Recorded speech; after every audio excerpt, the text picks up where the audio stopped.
Fought to hire a reality TV star, facing skepticism from colleagues, only for her to become our team's biggest asset. I'm currently on a hiring committee for a newly established role in my division. It's designed for someone with a marketing background, but involves a lot of direct interaction with clients on projects.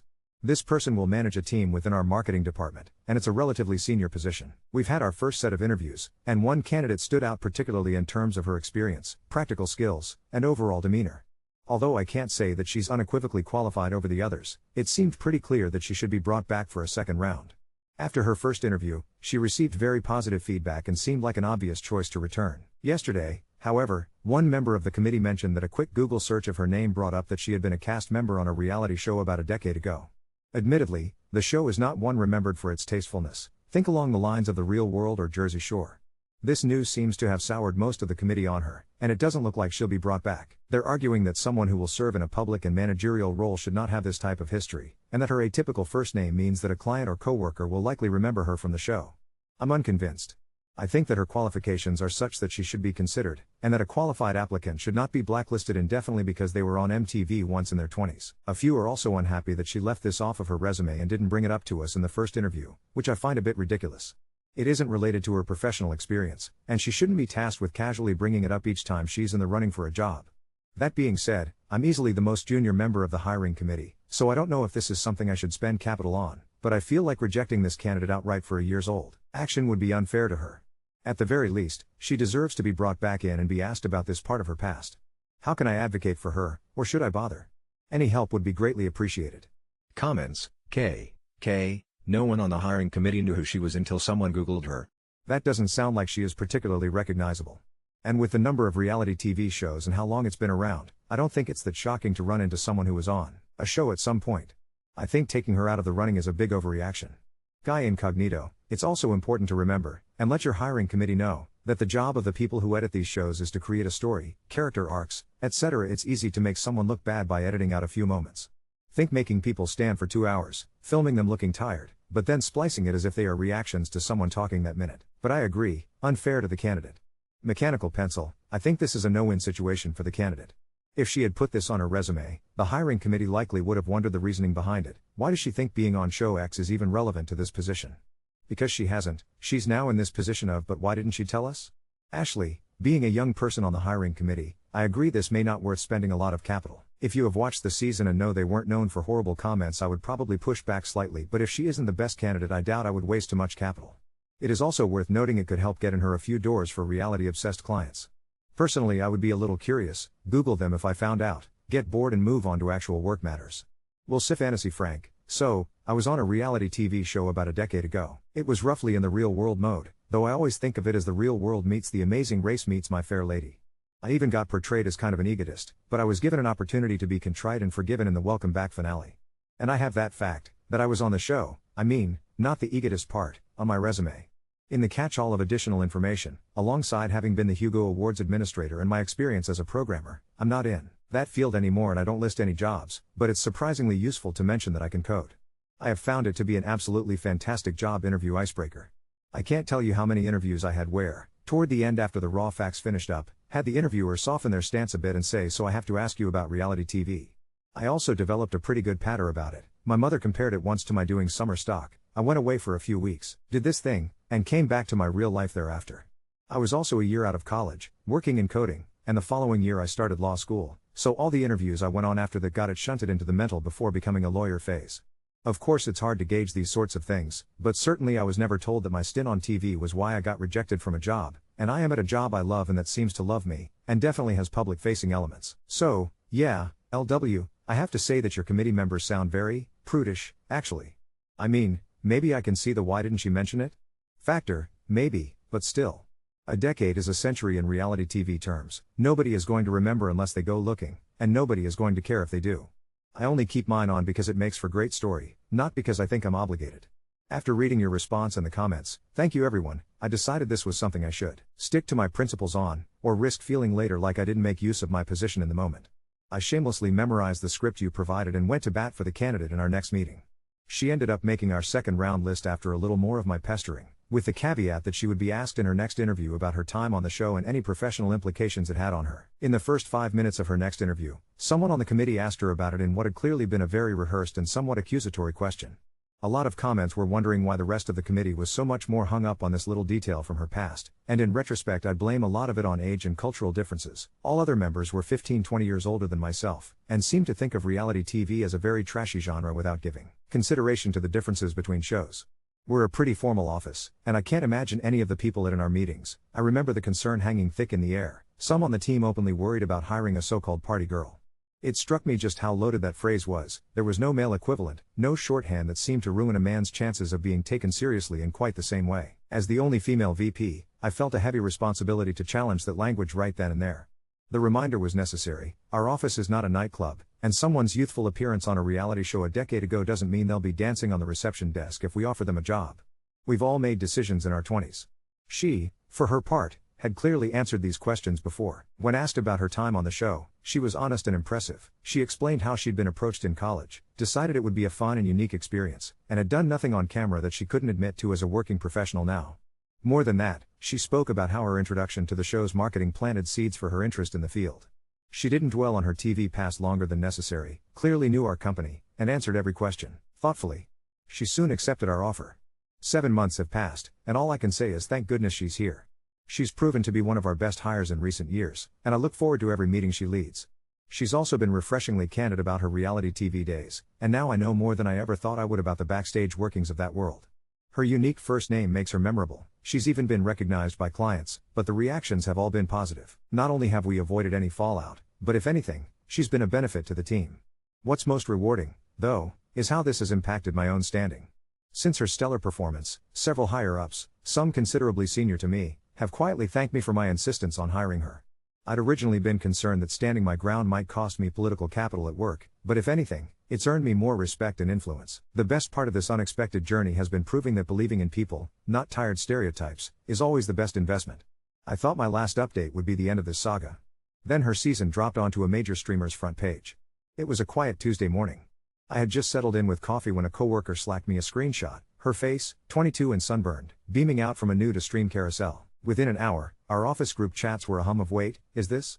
messages, and by lunch a client had forwarded a link with a nervous "lol small world, should we talk?" I braced for it to be a headache, but she met it head on. She walked into my office, closed the door, and said, "Here's what's going to happen. I'll send a note to my teams acknowledging the show, reiterating our boundaries about personal social media and client channels, and offering office hours for anyone with questions. I'll reach out to the client myself."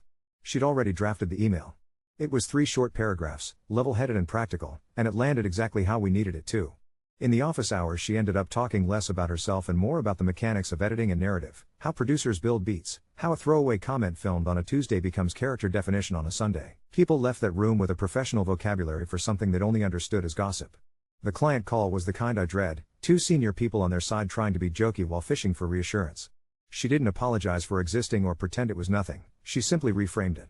10 years ago I learned, very viscerally, how a brand is built from rough footage, how the wrong framing can become canon. My team and I spend our days trying to make sure that doesn't happen to you. They were quiet for a beat, then asked her about their upcoming launch and the influencer strategy we'd proposed. By the end of the call, they had volunteered to beta test a measurement framework she'd been tinkering with. The only real wobble came a week later, when a different client, much more conservative, asked that she be removed from their account to avoid distraction. My stomach dropped when I read it. I knew we couldn't be in the business of capitulating to that kind of thing. I asked her how she wanted to play it. She thought for a moment and said, "Let's give them a choice they can be proud of." We proposed a 30-minute working session on reputational risk, with our legal and comms folks on, led by her. No feelings, just process. They agreed. She walked them through a crisis decision tree she'd built from her own lived experience and our firm's best practices, mapping scenarios to response times and owner roles. When it ended, their VP said, unprompted, we were operating on a stereotype. Keep her on the business. The request to remove her evaporated. Here's the part I didn't see coming. A producer from her long-ago season emailed her to say hello and mentioned he now worked at that very streamer on the unscripted marketing team. "I owe you a drink for not making me look like a complete fool in episode 7, she wrote back, and then asked if they ever worked with outside agencies on campaign research. 3 weeks later we were in a pitch room we'd have never been invited into without her. It wasn't some cheesy former reality star sells reality show angle. She and our analytics lead put together a thoughtful deck on how nostalgia titles behave differently in the social wild, how re-releases create halo effects and reframe old catalogs. She peppered in precisely one anecdote about B-roll and call sheets that made the room lean in. We won a pilot project.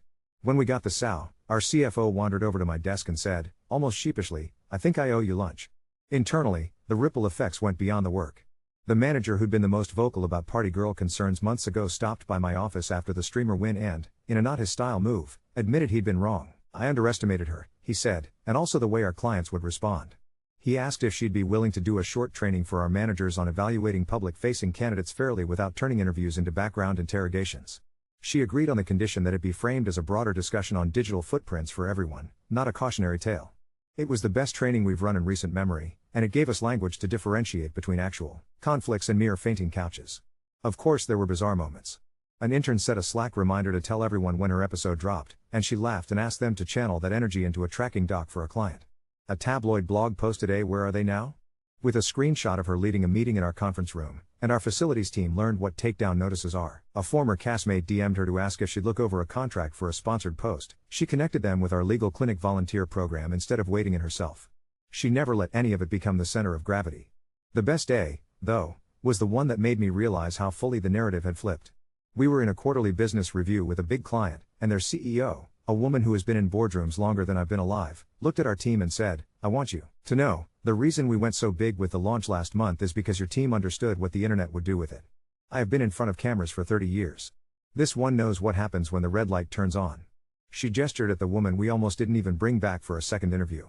Afterward, as we were packing up, my colleague turned to me and said, "I'm still 10 years behind the internet. She's 10 years ahead." I don't think every story like this ends with a neat arc and a contract win. What I've learned, though, is that we are long past the era where the perfect candidate has a blank Google history, and that the skills forged in public can be remarkably transferable. She didn't become valuable to us despite her past, she is valuable to us in part because of how she navigated it. And yes, I'm buying the CFO lunch. I thought the streamer moment would be the high-water mark. Then a pop culture YouTuber with 2 million subscribers dropped a 90-minute deep dive on her season, and the thumbnail was her face mid-eye roll beside a caption that made my stomach pitch. Overnight, a single out-of-context clip turned into a TikTok sound. Our intern sent me a DM at 7:12 a.m. Half my feed is this audio. People are using it to roast brand statements. By 9, 3 clients had forwarded the video just so you're aware, with the kind of brittle tone that means tell us we don't have to care. She was in my doorway before I could finish my first coffee. "We don't chase a meme," she said. "We get ahead of misattribution." She asked for an analyst from social listening, a PR partner, and a call with the streamer's comms team. Her checklist was oddly calm: a one-pager on how unsourced clips mutate on platforms, a short explanation of reality editing mechanics, a statement ready for any client who asked for one, not because she wanted to defend herself, but because several of our clients were already drafting policies that would have unintentionally throttled their own campaigns. She traded 2 emails with the former producer who'd reached out months back. He sent over the production slate from the day of the clip and, in a rare twist, offered to go on record that the bite was stitched from 3 separate scenes. By lunchtime we had a neat, polite explainer in circulation. It wasn't personal. It was craft. Only one client pushed back. Optics, their GC said, as if that settled the physics of the internet. She let the silence sit and then asked, "Do you want to be the brand that reacts to a 10-year-old sound or the brand that never gets memed into saying something you didn't mean?" The GC asked for 2 hours to socialize internally. 90 minutes later they were on a Zoom with their CMO and our team, and she led them through a rapid-fire audit of their next 3 weeks of content, showing them where the sound might attach and how to caption defensively without sounding defensive. I watched their CMO's shoulders drop in real time. By the end, they asked her to run a workshop for their in-house creatives called The Parts You Can Control. Then came the truly surreal email. The streamer wanted her to record a commentary track for the re-release. She didn't say yes immediately. She asked for a clause that let her talk about process without obligating gossip, no surprise questions, pre-agreed topics. To my surprise, they accepted, and then did one better. They asked if she'd be willing to bring a brand perspective to the mic. "You don't need me to narrate my 20s, she told them. "You need someone who can explain why that B-roll mattered." The finished product was a half-hour masterclass on continuity editing and reputation as story architecture. It was careful and specific and, judging by the trade piece that followed, hit something nerves had been waiting to hear: unscripted. Television is built like advertising, only with more chaos and fewer lawyers. The chaos found us anyway. On a Thursday afternoon, our legal team pinged me with a very official letterhead. The original production company was concerned that our internal training deck had used a still from the show without permission. I walked it over to her office, expecting at least a groan. She laughed. We can't even use the version of me they invented, she said, then closed her laptop and pulled out a notebook. In an hour she rewrote the entire section using generic frames and diagram storyboards, swapping the still for a pencil sketch you could teach from without invoking a single pixel of their IP. Our counsel, who had gone into the day ready for a fight, sent a surprisingly warm note after. Strongest response is better work. Somewhere in the middle of all this, a competitor tried a backdoor play. A recruiter called her about a head of creator risk role, whispering about your unique resume. She came into my office and put the printout on my desk. I don't mind being flattered, she said. I do mind being reduced to a plot line. I asked what would keep her here, beyond loyalty and a good fight. She didn't miss a beat. Let's build the practice no one else has the guts to build. 2 weeks later we named it the Red Light Lab. It was less a team than a way of working, cross-functional squads that could jump into anything where public narrative might trip over corporate reality. She wrote the core modules, led the first tabletop exercise for a sports league that can't seem to keep its stars off headlines, and stood up a monthly clinic for founders who were terrified of their own podcasts. She got very good at standing at a whiteboard and drawing a tiny red dot, then a circle around it. This is the camera, she'd say, this is everything it doesn't see. Where your brand lives is how you draw the circle. The wildest moment came at a conference I wasn't supposed to attend. One of our largest clients was on a panel about authenticity in marketing, and the moderator, a journalist with a knack for blood, blindsided her with a question about the ethics of profiting off a colleague's notoriety. You could feel the room lean forward. She didn't flinch. If your definition of notoriety is having learned in public, then I hope to have a lot more notorious colleagues, she said. We don't profit off it. We profit alongside the discipline it taught us. The clip of that answer ended up trending on LinkedIn, which is a sentence I never thought I'd write, and 2 days later an enterprise software company asked if we could help them train their engineers to give demos without saying the one sentence that always ends up in the headline. We've had stumbles. A junior PM wrote a cheeky internal memo about leveraging our in-house celebrity, and I watched her take a breath, call the PM in, and quietly but firmly walk him through the difference between using a person and using a skill set. He left looking chastened and grateful, and the memo turned into a thoughtful blog post about hiring for lived experience without turning people into mascots. On a random Wednesday, a coworker tried to sneak a joke into a slide deck by naming a strategy gym tan launch, and our creative director caught it on review and sent back a note I wish I'd written. If you're aiming for funny, aim higher. There have also been the small, human moments that don't fit neatly in a case study. A former castmate sent her an anxious voice note about a brand deal that smelled like a trap. She spent her lunch break helping them write questions to ask, then connected them with our pro bono clinic again. A client's new VP recognized her, carefully. After a meeting, they ended up talking in the hallway about what it feels like to work under a Google search result you didn't write. Our HR lead asked if we could add a module on searchable paths to onboarding, not because of her but because, increasingly, it's everyone. Last week we had our quarterly with the board. In a slide with more charts than anyone needed, the Red Light Labs revenue line looked like a sane roller coaster trending up and to the right. Our CFO, true to his word, had already bought me lunch, but in the meeting he cleared his throat and did something rarer. He said out loud that he'd been wrong. We nearly missed this, he said, looking at her and then at me. We thought we were protecting ourselves. We were blinding ourselves. After the meeting, she and I took the long way back to our floor. Elevator quiet is different after a win. She looked at me and said, half joking and a little serious, you know the wildest part? Somewhere there's a kid watching that old show on an iPad and thinking, I could never have a real job after this. She paused. I like that we're proof that they're wrong. On my desk there's a sticky note with 3 words from a hastily jotted client call, draw the circle. There are days the internet feels like someone else's edit bay, and there are days we get to run our own. Either way, I've stopped pretending the past needs to be hidden to be useful. This wasn't the story I thought I'd be telling when I wrote in about a hiring committee meeting. I'm very glad it turned into this one. I thought the Red Light Lab would be the crescendo. Then a thread labeled unseen footage started climbing on a Tuesday night, and by Wednesday morning the words "Is this her?" were sitting in my inbox from 3 different clients and my brother-in-law. The clip was slick in the way only 2026 can be, her face, her voice, a sentence she never said. It looked like a confession, the kind people screenshot and pass around without audio.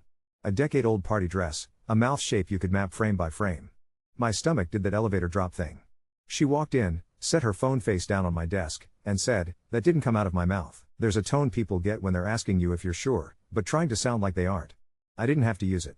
We pulled a glass-walled room and made it small. She didn't perform a crisis, she built a plan. She asked the streamer's comms lead for the original camera logs and permission to share timecodes. She pinged the former producer, who had become a sort of unlikely ally, and asked a question only someone who'd stood under those lights would know to ask. What were the fluorescent bulbs in that house rated at? Because they changed the flicker in a way deepfakers forget. I watched the room go from adrenaline to craft in 5 minutes. Our analyst spun up an alert wall, our legal lead cleared the path for outside verification, and she started writing, not a denial, but a primer. If you read it without context, you'd think it was a semester syllabus. What editing can do, what editing can't do, what synthetic audio tries to imitate, and how brands get dragged as bystanders when they react to rumors like they're facts. By lunch, the streamer had sent the data we needed. The former producer, bless him, replied with a scanned call sheet and a one-line email. She was at a confessional at 3:18 p.m. on day 9, the B-cam was down. A forensic lab gave us a sentence that changed the day, trained on insufficient ground truth. I watched her take that phrase and turn it into a narrative for our clients that didn't make them feel dumb for not knowing it. Yesterday, she didn't write about herself. She wrote about the cost of reacting to ghosts. One client wanted a sacrifice anyway.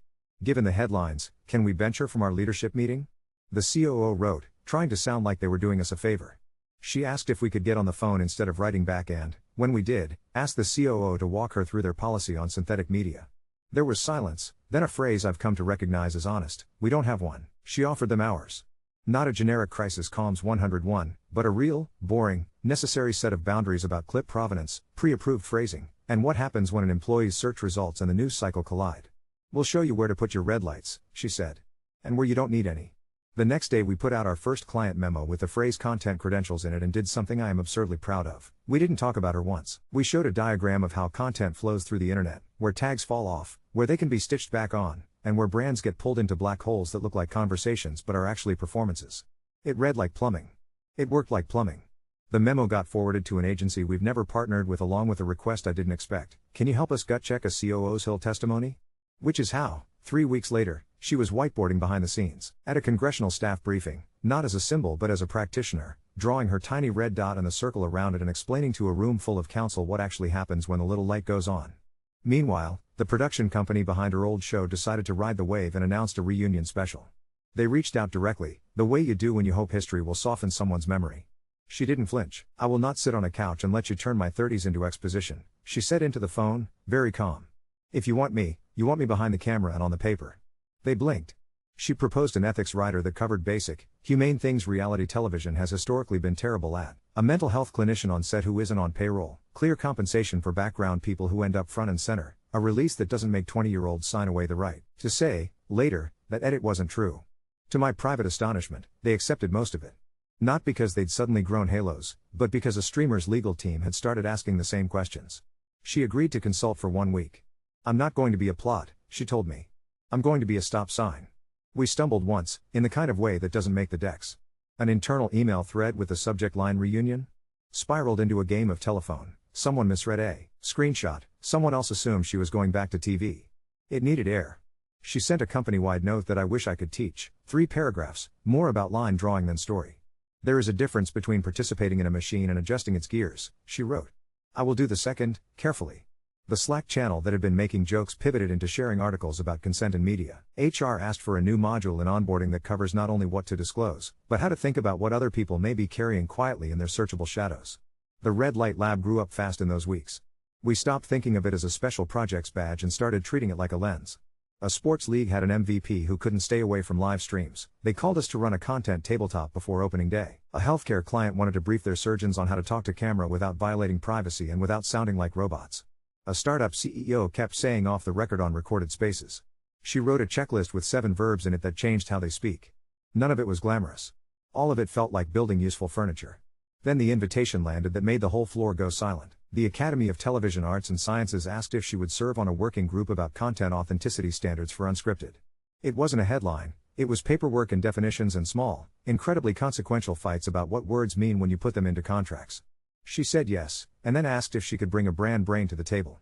Our analytics lead started showing up to meetings that were, essentially, about a future where your crisis plan starts not with if but with when someone uses your face to say something you didn't. Watching our industry and theirs edge toward each other, not in a press release but in a PDF, I felt something odd for this line of work: hope. The bit that sticks with me, though, is smaller. We had a candidate in who used to run a prank channel in high school. 10 years ago, our managers would have either giggled about it or quietly blacklisted them. This time, the interviewer asked the right question: what did you learn about consent when the camera made things funnier? The kid answered beautifully, not because they were being tested but because they realized we were taking them seriously. We hired them into the lab. The first week on the job they caught a content residency clause in a client's influencer brief that would have made a mess in 12 months. It took them 10 minutes to fix. We've had the weird little moments, always. Someone printed her face on the cake at a team off-site because it would be hilarious. The cake ended up replaced by a sheet that said aim higher, and the person who ordered it walked into her office with a sincere apology instead of a shrug. A competitor's deck surfaced with our drawings traced in their colors. She wrote a one-sentence response that I am still a little jealous of. We're taking it as a compliment, and we'll outgrow you plus one long weekend. Last week, our largest client renewed for 3 years and, in their renewal meeting, asked for a session for their board on narrative provenance. That phrase would have felt like science fiction when I wrote my first letter. The CFO slid me a note that just said lunch still on me, and then actually meant it. After, she and I took the stairs to avoid the elevator small talk. Halfway down she stopped and said, "You know the only reason I could do the reunion thing? I waited, because I could walk into a room and not be afraid that my job would become a subplot." She was quiet for a beat. I like that that's normal here now. There's a new sticky note on my monitor, next to draw the circle. In her handwriting, 3 smaller words, tag the time code. It's not romantic. It's a reminder that we are building a practice that accounts for the world we actually live in, pixelated and messy and sometimes cruel. The red light still goes on. We're getting better at deciding what we do when it does.